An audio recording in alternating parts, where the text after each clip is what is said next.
I've gotten all these 9, no, not 9, sorry, 4, 8, 12 guys pause at the same point in time in their delivery.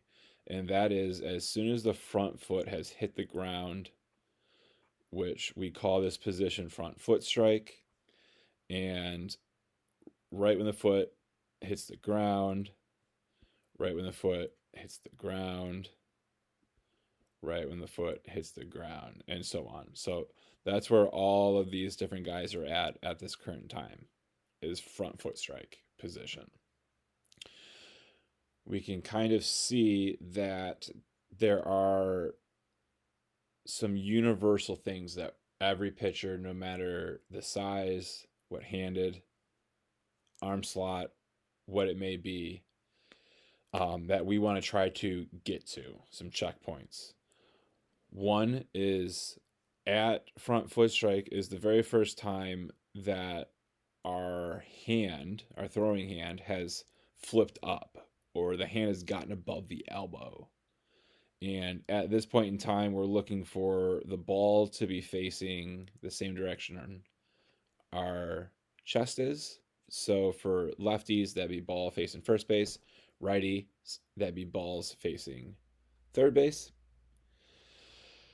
We're also looking for our glove to be about like percentage wise, depending on how big of a path your glove took. We're like 70-80% of the way with that glove in its finish. And as we can see here, every one of these guys' gloves is within its body, within their body, right? Within their body. Maybe the elbow's outside, but the glove is within the body. The glove is within the body. Another thing we can see is with a lot of these guys is that we can still see the baseball at front foot strike on their backside, on their backside, on their backside, backside. Still slightly on the backside with Cueto. Same with Charlie Morton down there. Another thing that we can see is belt buckles. I see a whole lot of belt buckles facing us, the target, the catcher. And in order for that to occur, we need the back hip to have been driven forward. All right, we need the back hip, the back hips to start to come forward. And in order for the back hip to come forward, we need to have driven off of our back foot. We need to have driven off our back foot through our big toe, through the big toe, through the big toe, through the big toe. We're not lifting the heel up off the ground. We're like folding the foot over. Imagining that our base of our foot has Velcro on it and we're stuck to another sticky side of Velcro. And we're going to peel our foot off by taking like the outside of our foot and peeling it forward, which then helps bring our knee in, which helps rotate our knee and our foot, and our hip then gets to go forward. So you kind of take that thought process and see how he's kind of peeling it off the ground, while thinking, keep my big toe on the ground so everything can fold over my big toe, over my big toe. And when it gets over the big toe, that's when we can start to see the back hip. And if we do that with Reggie, can't see the back foot as well. Okay, here we go. I can see it better here. He's trying to peel it off the ground. Peel it off the ground through what? Through that big toe. And here comes that back hip. Here comes that back hip. Here comes that back hip into front foot strike. Who else's foot can we see? Okay, we can see Ramon's. Same thing. He's trying to peel that foot off the ground, not lift the heel up, but he's trying to keep the heel on the ground for as long as possible. So then he can roll over the big toe, which then brings that back hip forward. Back hip starting to come forward. Back hip starting to come forward. Back hip starting to come forward. Keuchel, same thing. Peeling that back foot off the ground folding over the front toe, which brings that back hip forward. Chapman's one of the best at it. Boom. Boom. Boom. All right. So on and so forth. Every one of these guys has their own delivery, their own leg lift, their own stride, but we can see how very similar that back foot drive process is. That's the movement we have to do with the back foot in order to get the shin, knee, thigh, and all the bones in there to move in a specific way that then pushes that back hip forward. That then pushes that back hip forward. Pushes that back hip forward. Okay? From there, we can see that the stride direction is very different from one another, right? Like we have like Sanchez, Ramon, Familia, all very similar positions with their stride. And then you got guys like Crawford, Chapman, Keuchel, who are kind of more slightly like this front foot's going towards like and lined up with like their back foot's toes, where like Sanchez, Ramon, and Familia's front foot is lined up with like their back foot's heel. And then you got guys who are even more extreme than that, where like Arrieta, Nathan Evaldi, Joe Kelly, Johnny Cueto, and Charlie Morton, where their front foot is striding in front of their back foot's front toe. So for the righties, third base side of their front or the back toe. So what's going to happen now, because each of these guys have all gotten the back hip to come through, all of their upper bodies are relatively in very similar positions, but their front feet, yeah, their front feet are all in different spots. Like these three, same spot. 1, 2, 3, 4, same spot. And then, excuse me, these guys in their own spots. So like class 1, class 2, and then class 3, if we call it that. So what we have to think about now is all of the rotational energy of that back hip coming forward and this front hip opening up. That's rotation energy. All of the energy of that back foot driving us forward into that stride, into front foot strike, driving energy back from the backside to the front side, driving energy from the backside to the front side, driving energy from the backside to the front side. That's a linear energy. So we need to take that linear energy and that rotational energy that our lower half has gone through, and now we need to send it up to our upper half as quickly as we can, so that way as our upper half is going through its rotational energy, it can be fed that lower half's energy. So then the upper half can work even faster, even smoother, even more stress-free on the arm to produce maximum amount of power. So if we watch the guys that have the knee, or the stride rather, in the very same position, so Sanchez,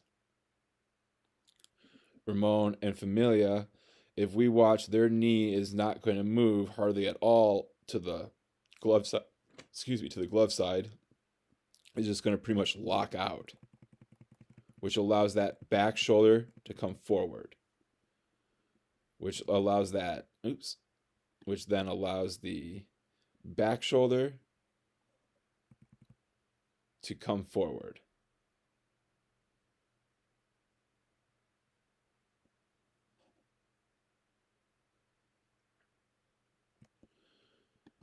Which allows the back shoulder to come forward.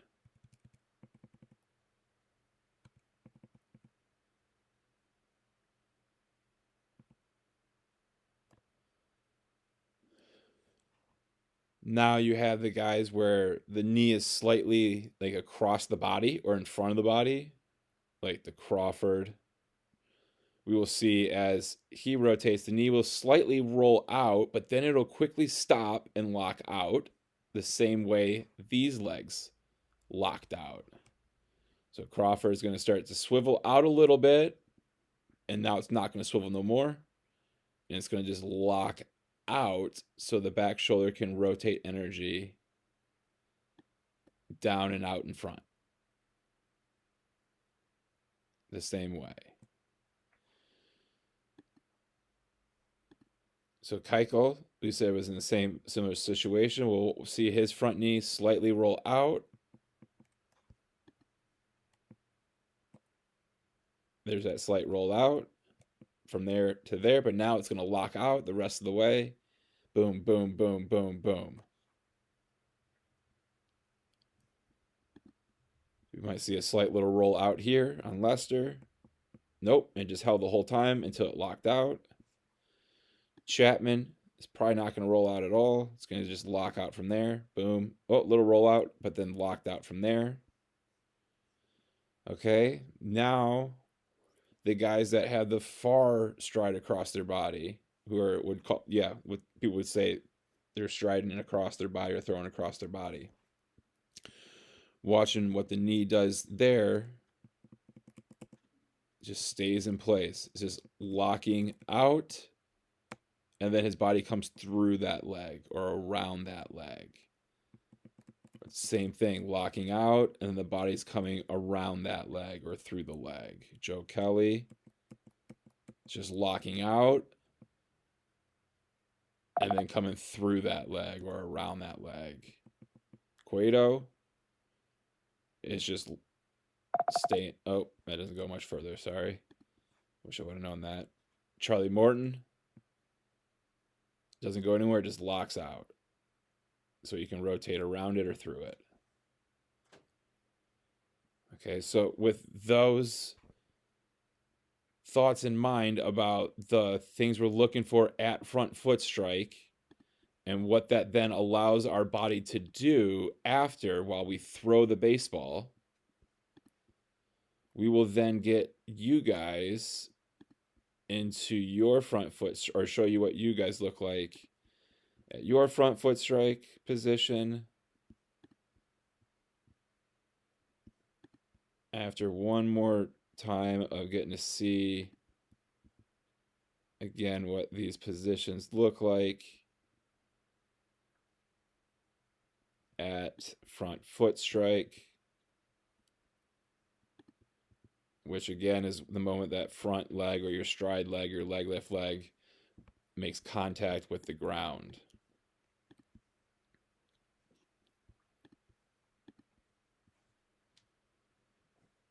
So there's front foot strike again.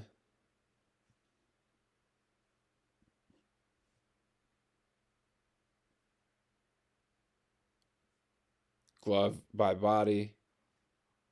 Looking to have arm back behind head, if not even to behind our back. We're looking to see belt buckle and most importantly, that back hip coming forward or through. The reason it's come forward or through is because the back foot has turned over and rotated and driven away or peeled away from the pitching rubber. And then we want to make sure that that front knee, when it lands, the position it's in, depending on where the front foot lands, if it's straight in front, like tier 1 over here, like we said, then it just locks out. Locks out. If it's in like the tier but next to that, then it can roll out a little bit, but then it's got to lock out from there. And we notice that it always locked out and stopped moving and stabilized. It rolled a little bit, It rolled a little bit, then it stabilized. And look, the ball still hasn't even came from behind his head yet. By the time it stabilized, and now it's just locking out, locking out, locking out. Or if we're way across our body, we have to just straight lock it out from there and really make sure that we can get that back hip to keep continuing to come through. Keep continuing to come through. It's a little fun tongue twister. Make sure it keeps coming through. Make sure the back hip keeps coming through if we're getting our stride across our body. Again, there's nothing wrong with throwing across our body. We just got to make sure that that hip can keep coming through. And again, we're going to start at that front foot strike position and just seeing how these back foots are all turned over and how that gets the knee then to really turn over, which then drives that hip forward. Okay. And if we then just kind of take this back and slide over here just a little bit, and we just watch what that foot's doing and how it's driving into our stride,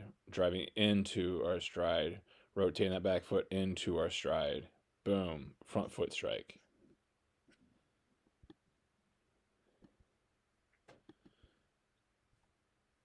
Same thing over here with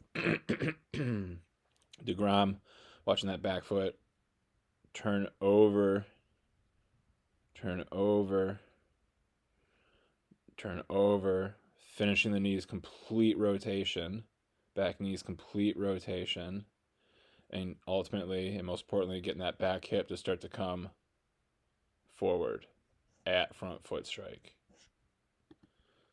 So then everything can get continually driven out in front as we rotate down and around.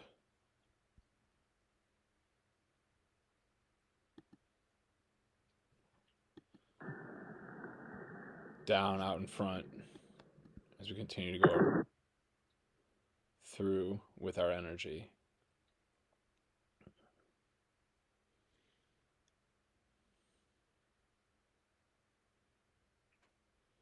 Turn your body into a whip. Watching the back foot, how we're turning over, driving through that big toe, into our foot strike. Strong, stable knee. What's it going to do? It's going to lock out. It's going to lock out. It's going to lock out. Same thing with the back foot. Driving through that big toe there. Through that big toe into our front foot strike. So that way that back hip ultimately starts to get driven forward. So then we can finish everything out in front and down that mound.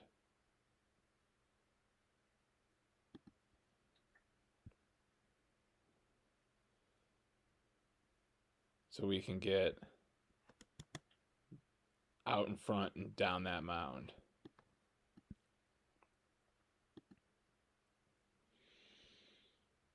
Driving through that back toe, through that back toe, through that back toe, through that back toe, getting that back hit to start to come forward at front foot strike so then we can rotate everything down and out in front.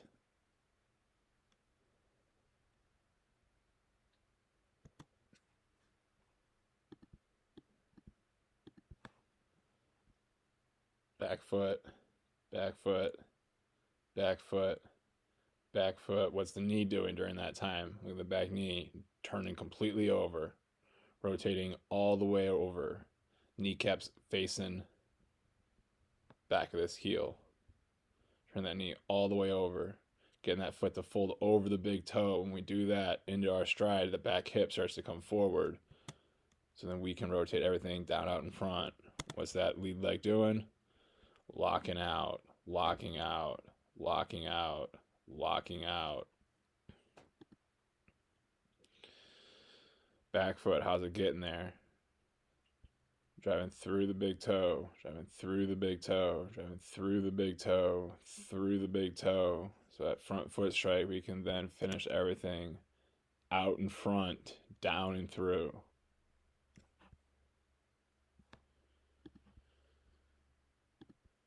Same thing, watching the back foot, driving into front foot strike, driving into front foot strike, driving, turning over the big toe, getting that back knee all the way rotated so the back hip starts to come forward at front foot strike, forward at front foot strike. So then we can be out in front, locking that leg out, locking that leg out, locking that leg out. So we can get down through our release. Switching to the side view of everything, and we're just going to first start again with looking at the front foot strike position. So this is again the moment in time when trying in front foot makes contact with the ground, and same thing with AJ over here. Excuse me. Once that front foot gets settled on the ground and the knee braces that weight, and we can see that back foot position and how it's driven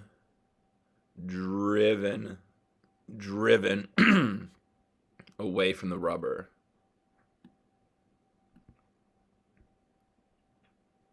How that back foot is driving away from the rubber, which pushes that back hip forward, which pushes that back hip forward at foot strike, forward at foot strike.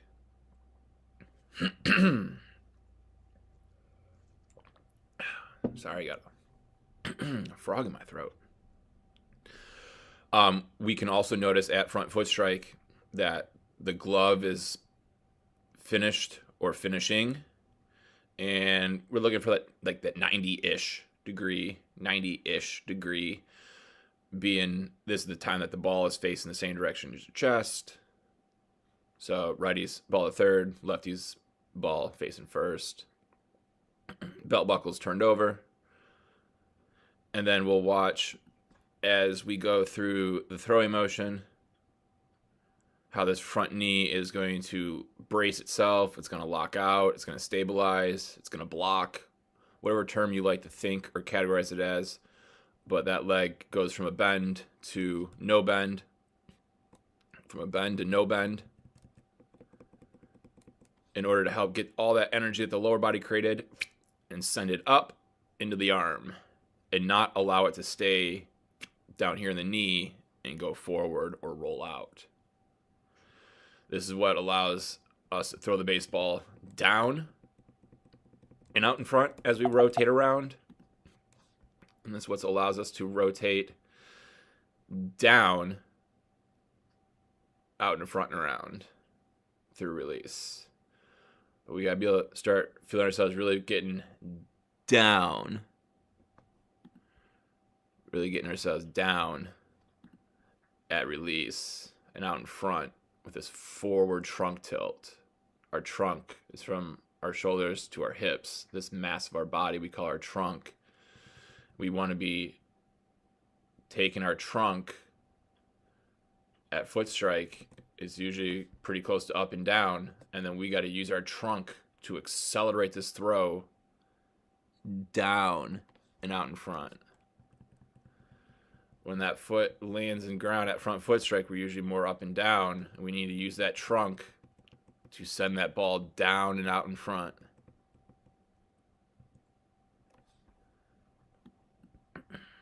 Next two examples. Oop, I didn't get Chapman a front foot strike yet. My bad.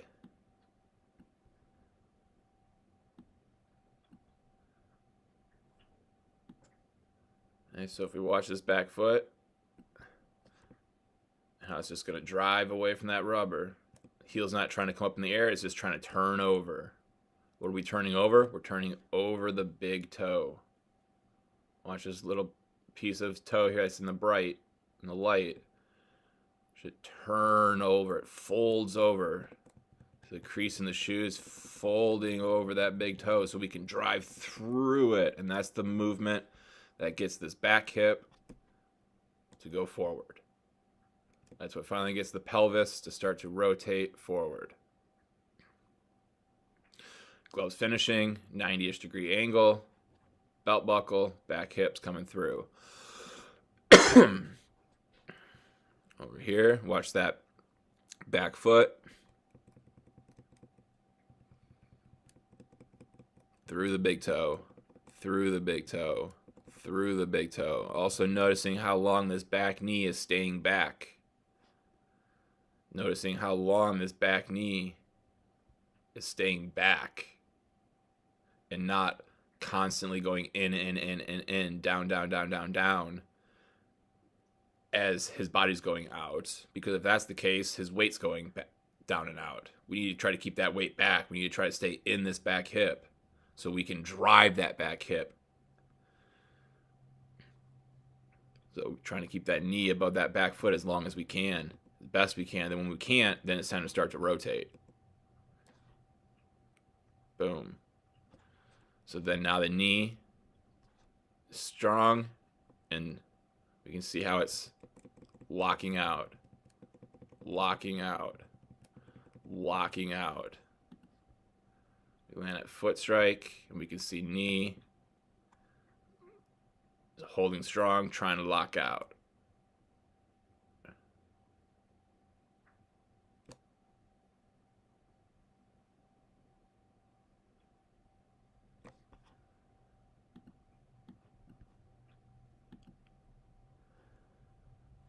Okay. Some more here. Kershaw. Back foot. Boom. Back foot. Boom. Back hip. Go forward. Back hips facing first. Start going forward. Start going forward with the back hip. All because the back foot's doing that. Get the knee to do that, which pushes and drives the pelvis forward. Gloves getting to finish. Arms in that 90-ish. Shoulders have not rotated yet. Shoulders have not rotated yet. Gloves starting to finish. Arms in that 90-ish. Back foot. Boom. Boom. Boom. Boom. So we can see all these guys, different heights, different arm slots, different body shapes, different arm slots. But a lot of the same movements with the back leg, because that's the sequence that we need to do in order to get that back hip to start to come forward. So then the throw, boom, out in front and down.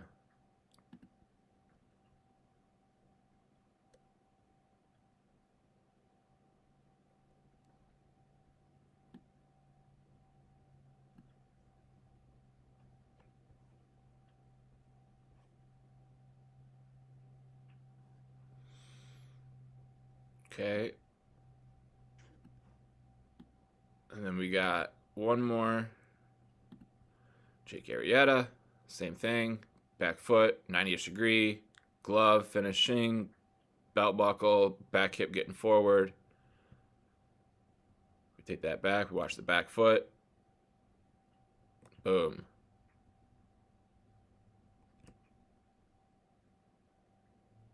Boom. So then he can release down and out in front.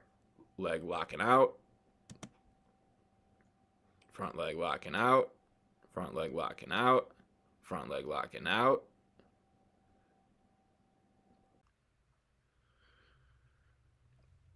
And then here we are at our front foot strike position from both the front and side view. So just kind of take a moment to take in all those different checkpoints we talked about that we want to see at front foot strike from both the side and the front view.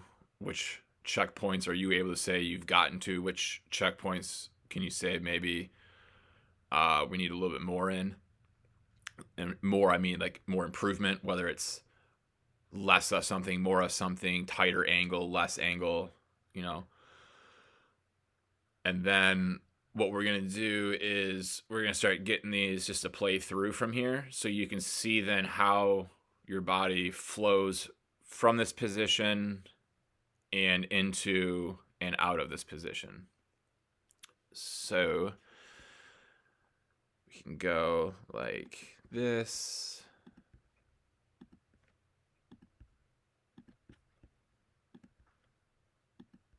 There.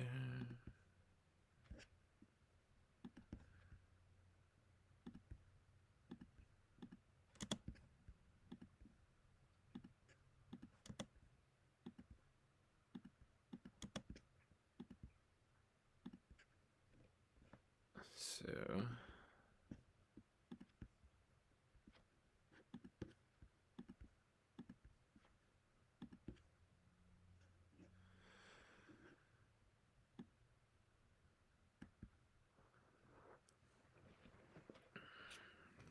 and as we're going through this and you're seeing what's what, kind of compare and contrast some things to you and the guys next to you. Not saying that anyone should look like anyone else, but is there anything that you're doing drastically different than them? Is there any movements that look maybe smoother on someone else than you? Just making observations with one another's. Okay. And then we'll get into you guys one at a time. So we will start over here and we'll work backwards. So I'm just going to make this a little bit bigger so we can see a little bit more. Pause you at top of leg lift.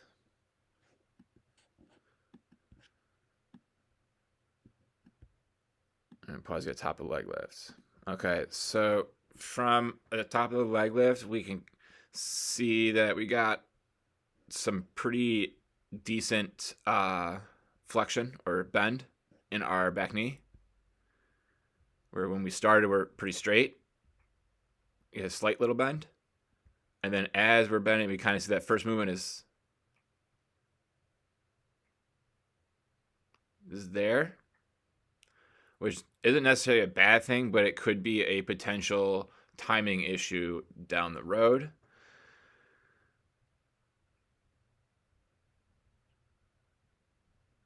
And we can see then as we're getting into that leg lift, we're having those hips start to want to go forward, which is a great thing. We're starting to create some momentum. Before that leg starts to come down. We're getting some momentum going to the target before that knee starts to make its descent, which is what we're really looking for. And like we talked about very briefly, was how that ball wants to come straight up out of your hand into our 90-90 position here. 90 degrees in the elbow. And once this glove clears, a 90-ish degree angle in here. If the elbow wasn't flexed back into our scapuloid already, and it was more in this position here where it first comes out, where your inside of your bicep is, to where your rib cage is, your armpit is very much 90 degrees. Very close to that. So 90-ish and 90-ish we're getting to very quickly. Another thing that's happening is we can see where the baseball is facing. Baseball is facing second base, and the top of your hand is facing more or less home plate. So if we get to that same point in time around here, boom. So there's the top of your hand. Very much facing home plate. And then over here, the ball is facing second base. We do not want this baseball to ever really face second base. If it's facing second base, that means your hand now, your wrist in your hand is 180 degrees away from where it needs to be at release. But your forearm and bicep in relation to your chest is only 90 degrees away. So that means your wrist and your hand is going to have to rotate significantly more than your body will be rotating the arm. Because the body rotates and it brings the arm along with it. So it needs to bring along the arm and the hand. But because the hand is going to need extra rotation, it means the hand's going to need to be rotating more than the body, which puts a lot of additional stress on our arm, specifically in the elbow area. So this is something that we want to be thinking about when I said when we pull that ball out of that glove, because you're more of a pull the ball out, we need to think about having that elbow forearm and wrists be a lot more parallel to the groundish. So someone we can kind of think about in comparison for that would be over here on how the ball kind of falls out. Okay, and this is just going to be just a little bit longer of an arm path, which is just how his body likes to move. Your body wants to be short and compact. There's nothing wrong with that, but we just got to think that instead of you having the ball fall down, you're more here. So if we get shoulder elbow to more of that same angle of yours, shoulder angle to shoulder to elbow, we can see that as it goes up from here, how that's more of a parallel with the ground, or hand is trying to stay beneath elbow until foot strike occurs, and that's when it flips up. That's when it flips up. So we just need to kind of think about trying to keep this hand from wanting to come up so quick, and definitely not towards second base. Once that hand does come above the elbow, we want to be able to see the ball, and if you didn't have a ball in your hand, we want to see your entire palm. Right now, if you didn't have that ball in your hand, your palm would be facing like where a shortstop would be playing. So if we then continue and ignore the arms path and just look at what the rest of the body does, your body does a good job of sitting into this delivery, of sitting into it, sitting into it, sitting into it, sitting into it really well. We're holding that weight back. We're holding our leg into a good external position, so that way when it's time to internally rotate it, we can maximize the amount of internal rotation we get. So we should start to see that knee start to want to rotate in. Yep, it's starting to rotate in now, but now we need this foot to start to take over as well. That foot needs to start to drive this back hip forward. And we can see it doesn't really drive. It just kind of spins and then folds underneath itself. A little Michael Jackson moonwalking underneath yourself. You're just losing all this out. All of this back foot sliding underneath you is your body trying to drive this back hip forward. It can't drive your back hip forward. Why? Because the front foot's already in the ground. You're putting the brakes on.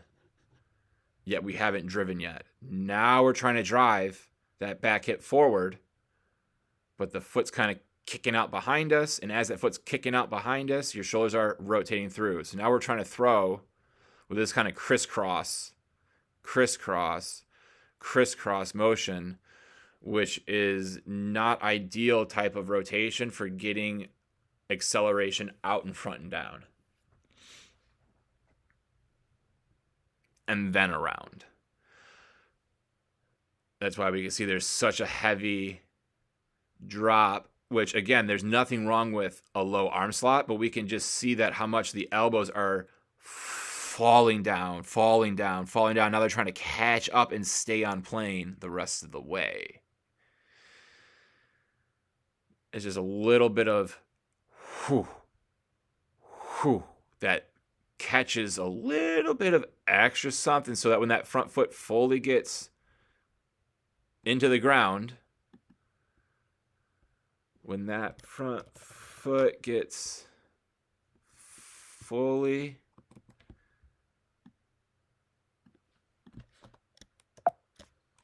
into the ground, we can kind of just see this posture that we have here, which is not going to be any issue if we can stabilize it.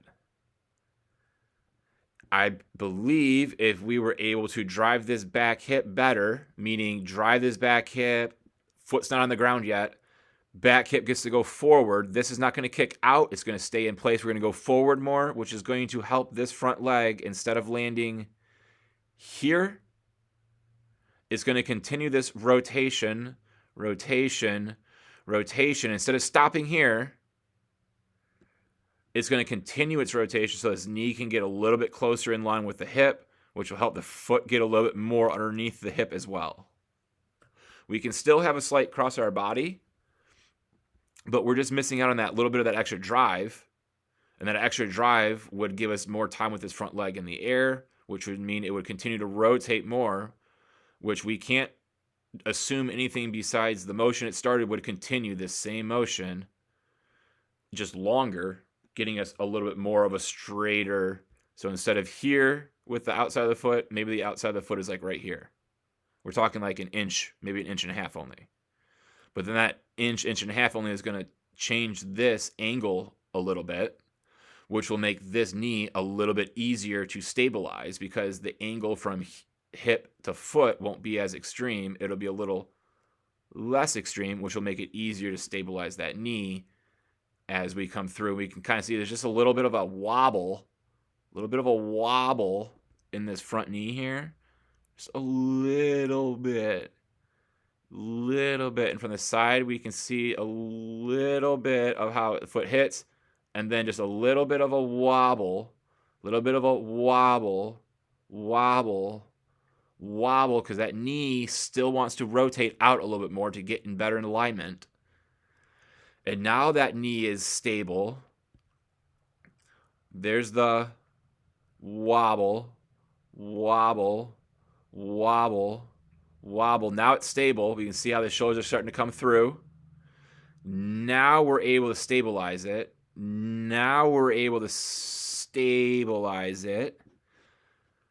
But the ball is just slightly already out of our hands by the time that's able to occur. So we're just missing out on a little bit of the power potential that our lower half can create by not creating enough of it and by not stabilizing it and shooting it up soon enough to be used with the throw completely. So we got some extra velo still definitely in the tank. And then we pair that with a little bit of a cleaner arm action here. And we are going to get even more movement on your fastball. And I can only assume even another additional little tick in velocity as well, because the arm's just going to be moving a lot smoother and a lot more in agreement with the body.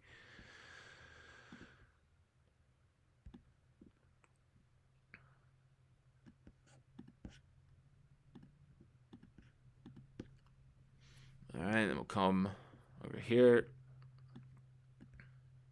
Get a little bit bigger here.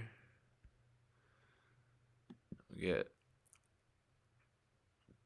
top of the leg lift. We'll get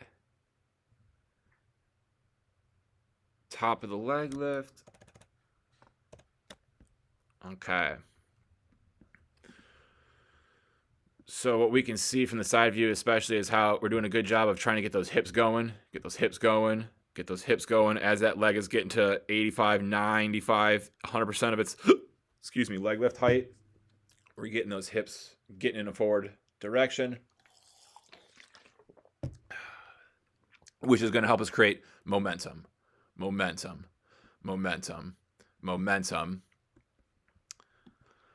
down the mound,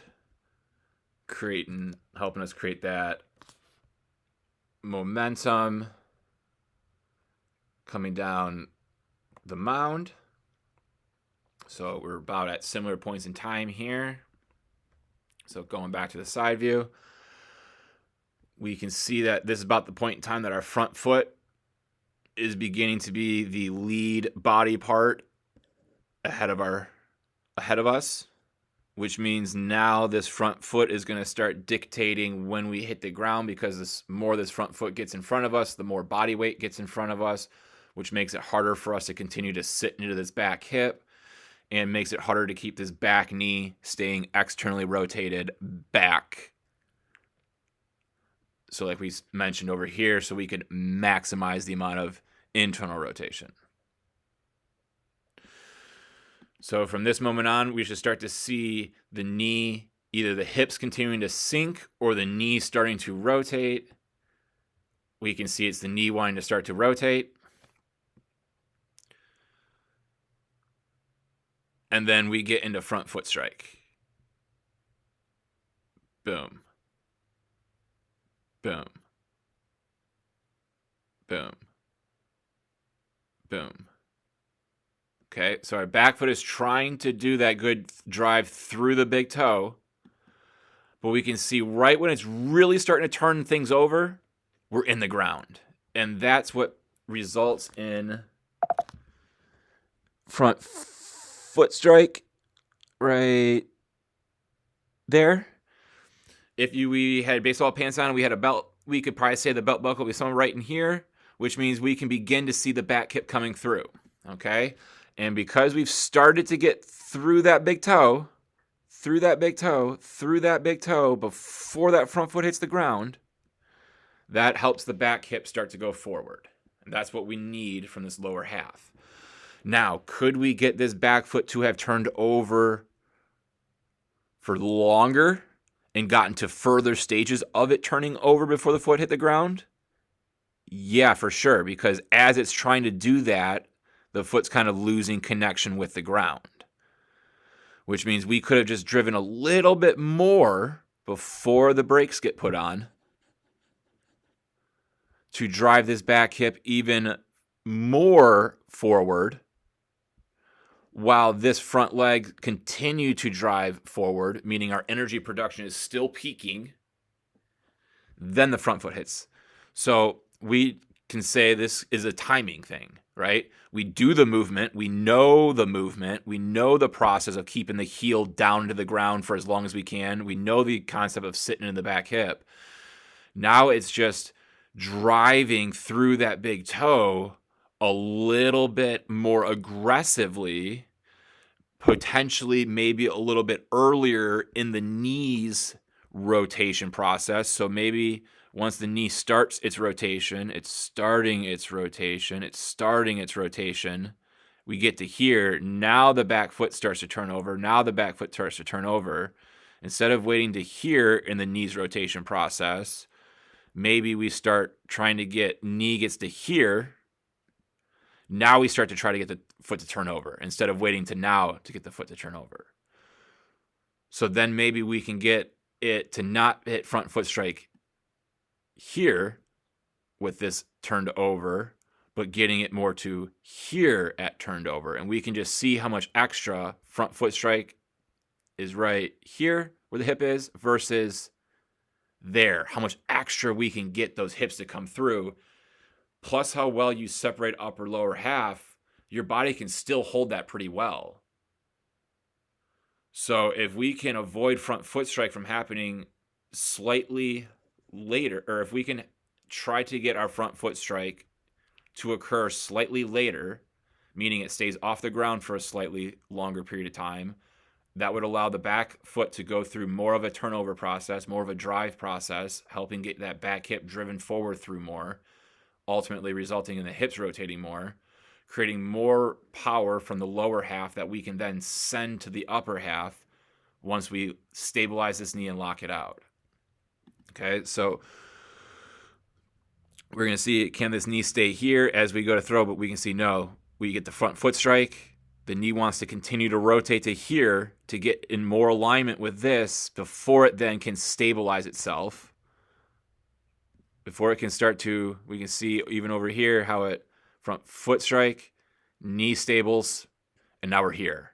Now that the knee is stabilized, aka no longer rotated anymore, now it can start to send the power up. But we can see we don't have a whole lot of time left with the upper body before the ball is going to come out. So now as we throw, boom, that knee was in complete flexion the entire time. Now we've locked out.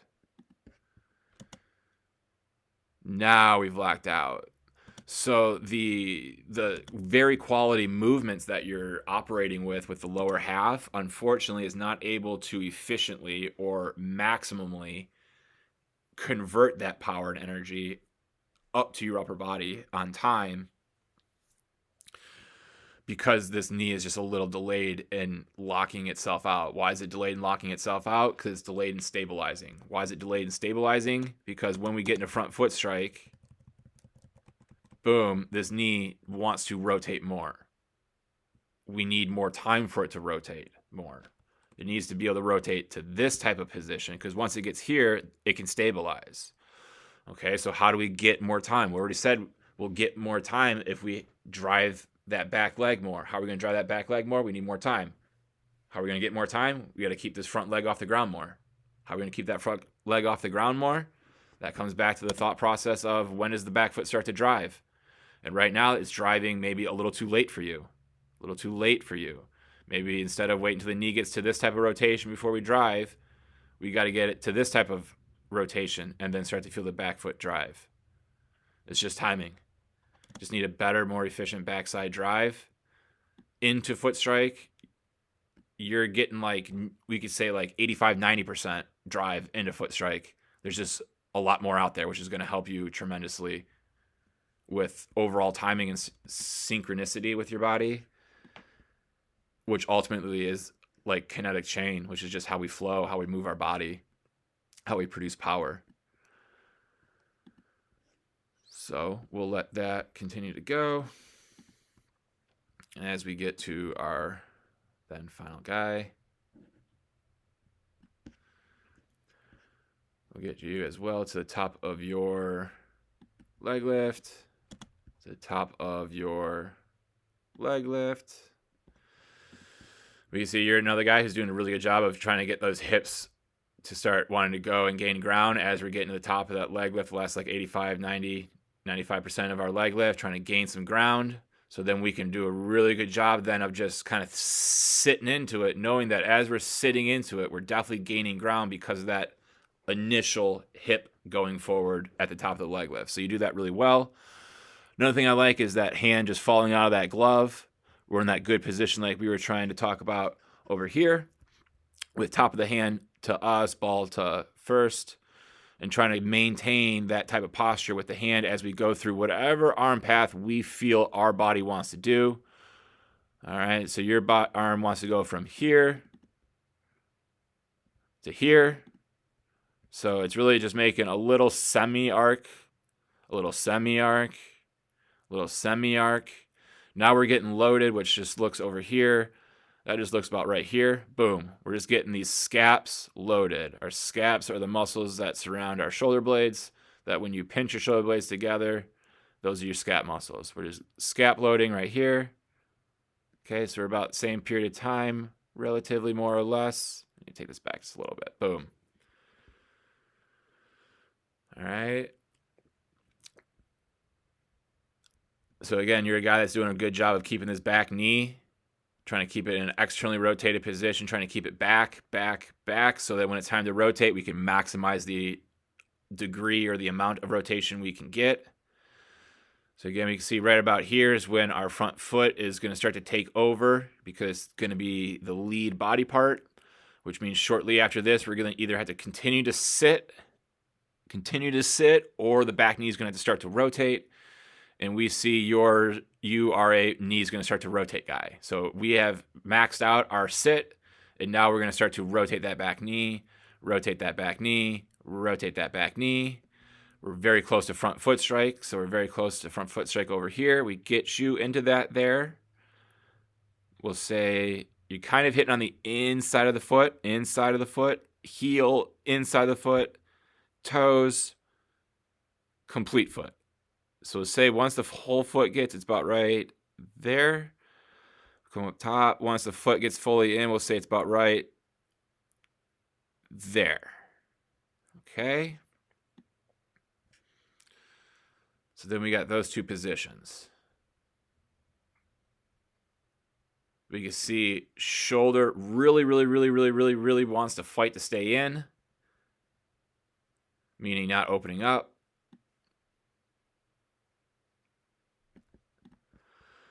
One thing we can see is that even though this front shoulder is really fighting to stay closed, this back shoulder is starting to want to come through early.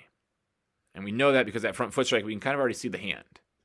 And of all those videos or images that we saw, and videos that we saw in the beginning of the front foot strike position with the big leaguers, we were either not seeing the ball because it was hidden behind their head, or we were seeing the ball slightly behind their head at front foot strike. And the reason we don't see that with you is just because when we are in that position right here, the hand hasn't flipped up yet. So as your hand does flip up, your shoulders are already rotating. So once front foot gets in the ground, once we get the front foot strike, boom, it's time to rotate the shoulders. Whether or not the hand is ready to be thrown, it's time to rotate the shoulders. And we know when we rotate the shoulders, that throws the baseball. So that means once the foot hits the ground, it's time to throw the baseball. So we just need to think about, we need to get this arm through from this motion here into this 90-90 position here as soon as this front foot hits the ground here. And we can see it's just not quite there yet. Your arm's a little late, which is going to have it drag just a little bit. And then we kind of push. We kind of then push the baseball. Push the baseball. Push the baseball. Push the baseball. If this arm was better timed in its flip up, or it's from scap load into its hand turning over at front foot strike, when our shoulders rotate, our hand would be a lot more cleanly rotating. And it's just a little delayed. But we do a really good job of hitting and locking out, trying to lock out before that ball's out of our hands. But from the front view, we can see knee hits, front foot strike, and then it wants to swivel. It wants to swivel. It wants to swivel. It wants to swivel. So that means this knee, this thigh, this hip is not done rotating. It needs to rotate more, but your front foot is not giving it the time to do that because it's already in the ground. We also know the foot wants to rotate more because it doesn't want to land on the side. It wants to land flat-footed, meaning it wants to continue to travel this way. It wants to get more underneath your hip. Why does it want to do that, or how is it going to do that better? Well, we're going to have to drive through that big toe better. So by the time we start to drive through that big toe, foot's already wanting to be on the ground. So now when we drive through the big toe, you're another Michael Jackson moonwalking with that foot just kind of sliding out from underneath you.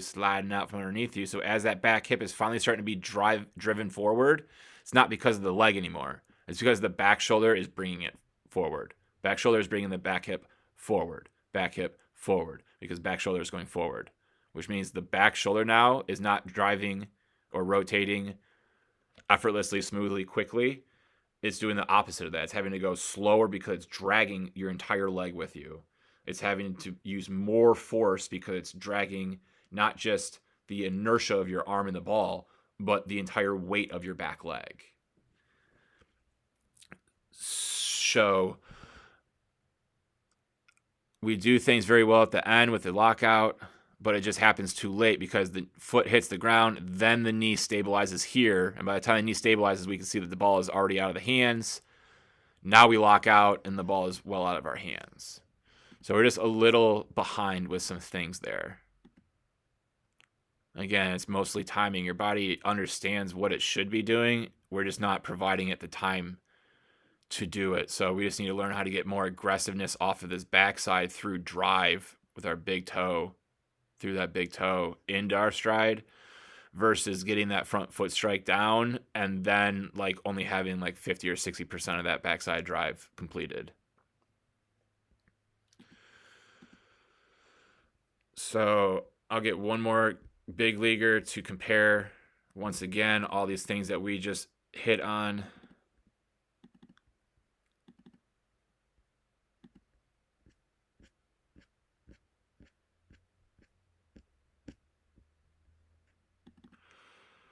We'll just use Greinke back in his Cy Young and Gold Glove days of the Royals. So from the top, as we see, as he's getting to the top of the leg lift, his hips are starting to gain ground, like we talked to like to do. And then from there, he's got momentum as he sits. He's getting momentum as he sits. Okay? So from about this point in time, if he doesn't keep sitting, the back knee is going to have to start rotating. We can see he keeps sitting. Now he can't sit anymore. We can see he's sat for a very long time, getting himself very much down that mound, hip to rubber, before that knee starts to rotate. And now, as he does rotate that back knee, it's driving his entire body forward still, is still going forward as that back knee goes in, as that back knee rotates in. And then we see as that knee's going in, that back foot's turning over, that back foot's turning over.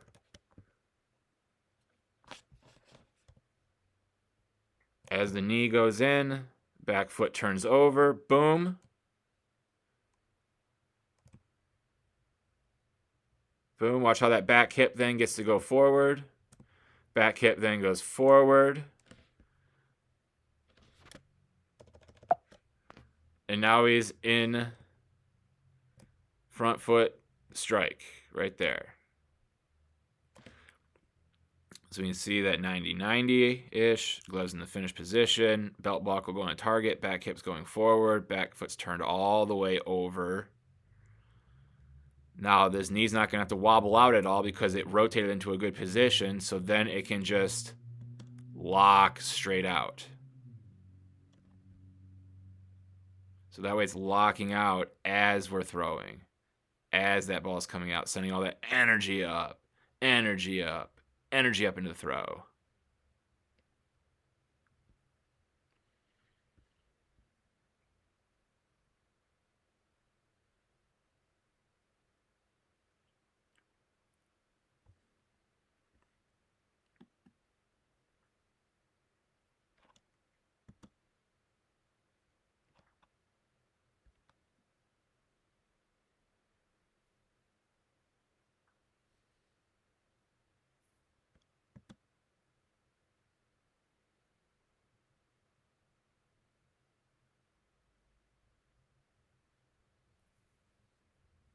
I think that's what they call the money shot right there.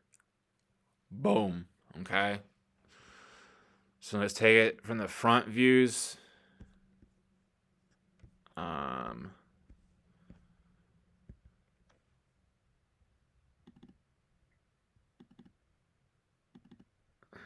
we have some ranks? Do.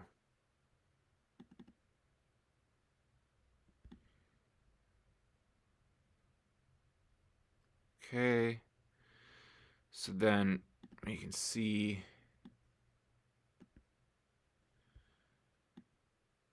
how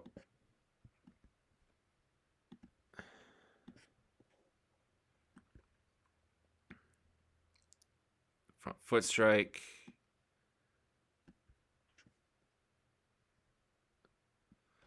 You can see how that knee then is just going to lock out, no swivels. That's what allows the energy to go down and out.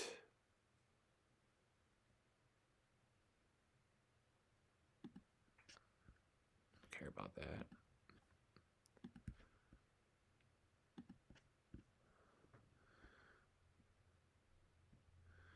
Who else can we look at from the front view that you guys probably know the names of?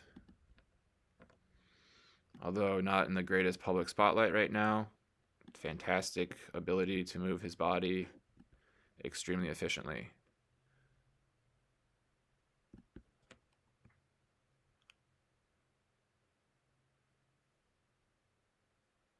Boom. Belt buckle and back hip we can see starting to come through. Boom. Into foot strike. So now that knee just locks out. Boom. As he's able to then drive things out in front, out in front, out in front.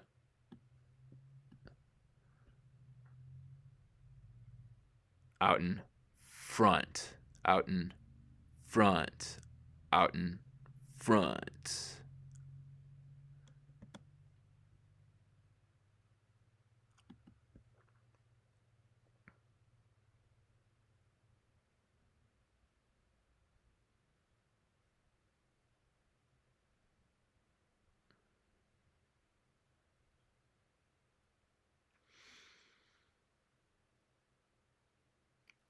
Okay, so most of us just need to work on the backside drive, just being a little bit either earlier or more aggressively, so that way our front sides can just get a little bit more rotation before front foot strike. Because after that, we're doing some pretty good stuff. Definitely want to think about how we're throwing the baseball and cleaning up this arm path. And I'll give a couple examples for you, bud, since you do have a unique arm path. So, if we get some guys that share what people would call like a short arm path, we could say a guy like Bauer. We could say a guy like Strider. We could say Otani, but we're not going to see the greatest angle of it, and he's a little bit more than your extremeness. But we could even say Syndergaard, really. Not from that perspective, though. Yeah. Ooh, Evaldi, yep. And anyone else that stands out?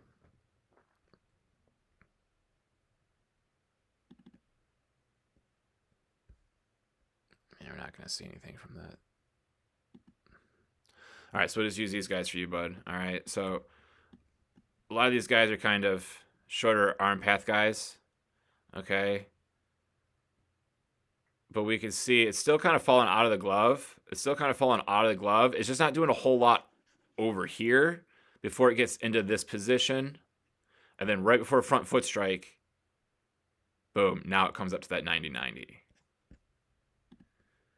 Syndergaard is even more basic than that. He's just going to let it come out on that angle. It holds there. Then it loads in the scap. And then it's flipping up at front foot strike. Otani is going to fall out of the glove. The same thing is it's going to kind of hold there. Then it's getting parallel with hand, forearm, elbow with the ground. Then right as front foot strike is when it's flipping up. Right at front foot strike is when it's flipping up. We look at Strider.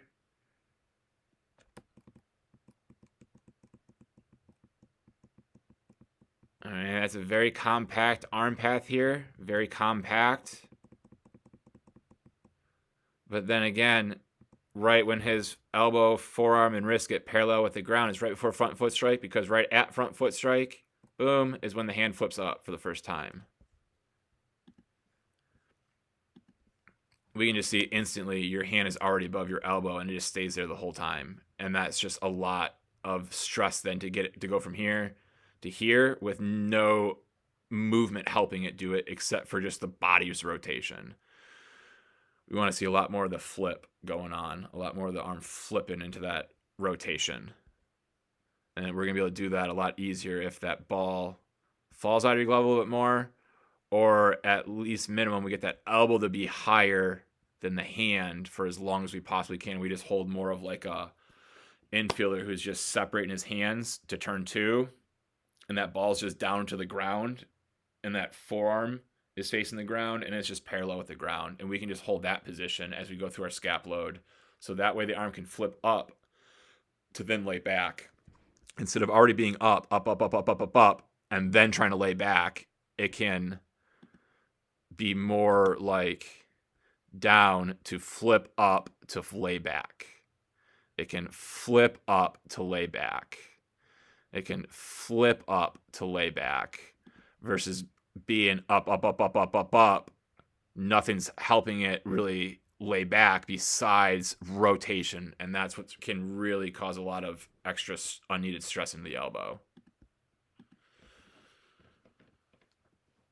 So working on backside leg drives. Backside drives, which if I try to quickly find here,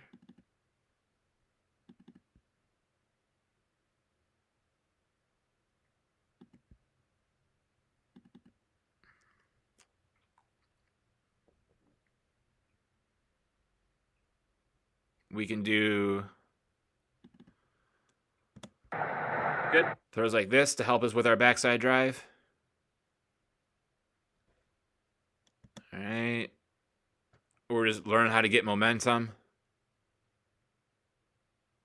More momentum we get, hopefully the easier it is to feel us drive in off of this back foot. So then here's a little slow motion so we can see that back foot rotating into front foot strike there. It's the same drill.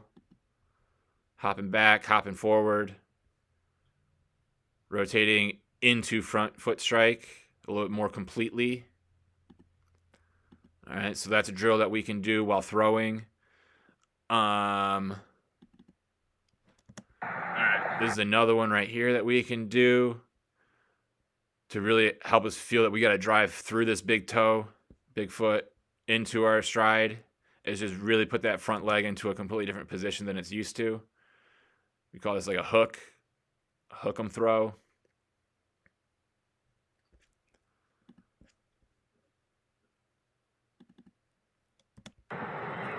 We also got another position here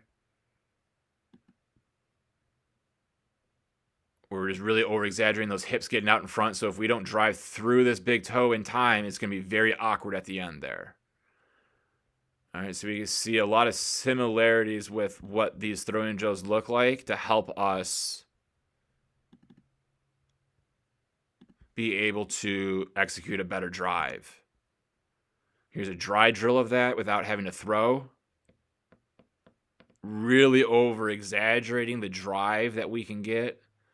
We're not trying to jump up. We're trying to drive out with this drill. Really over exaggerating how much we rotate and how much we drive through that big toe, trying to keep that back knee back. So when the knee goes, it's violent.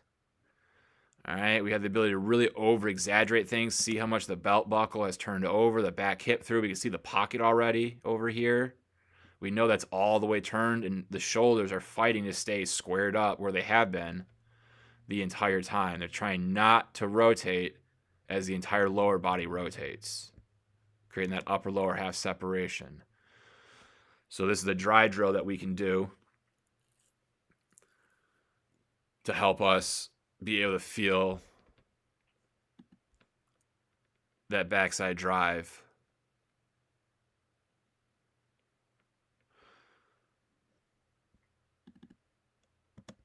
This may be the same thing. Yeah, same thing, but just not slow motion, so you can see it more real time.